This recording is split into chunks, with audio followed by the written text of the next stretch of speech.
This is Mary, and this video is intended to show you how to pick up from a provisional cast on that you have already done.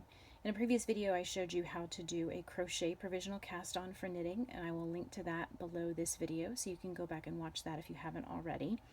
But what I did in that video was I did a provisional cast on with a crochet hook with a contrasting smooth yarn, and then I worked my project. See my great big project? I just, did all this project. It took me a long time.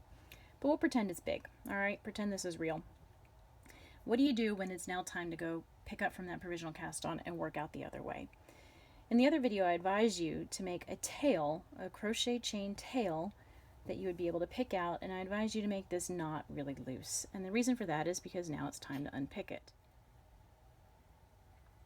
So I'm just going to unpick this knot.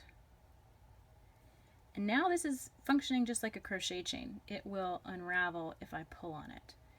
So you're going to gently unravel, and suddenly you have a live knitting stitch here. So you're going to want to go ahead and grab it with that knitting needle. You don't want it to get away and drop a stitch. So I'll pull this one out. I'll grab this stitch. Now, if this makes you nervous, you can try to go ahead and pick up the stitch underneath before you pull out the crochet chain. So see, I'm not actually pulling it out. I'm grabbing the stitch underneath. Well, when I can. Sometimes that's why it's easier just to pull out that crochet chain and then grab the stitch underneath.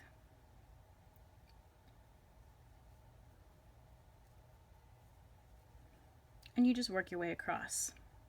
Sometimes it's easier to go at it from the back.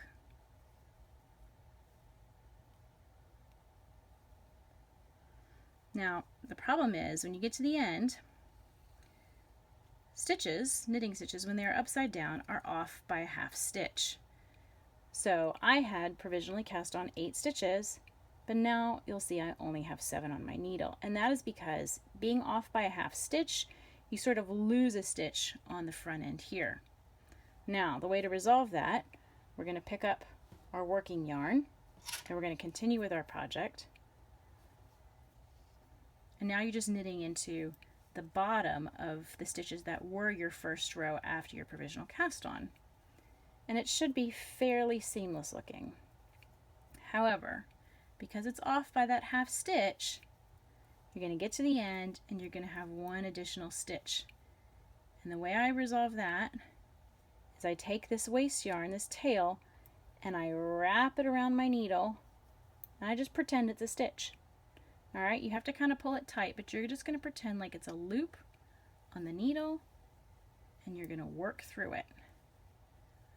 Now, that might get loose as you go on, but you're going to snug it up, and when you're done with your project, you're going to go ahead and weave in that in so it can't go anywhere. And then you just continue on with your project. Now, the half stitch will be noticeable if someone looks really, really closely, but once you block, if they get that close to you, you just tell them to back off, that they don't have any business being that close to you or your knitting. You'll see that was kind of loose because that's that created stitch. Just snug it up. And that is how you start working out from a provisional cast on.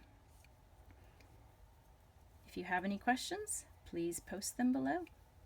Thank you and enjoy.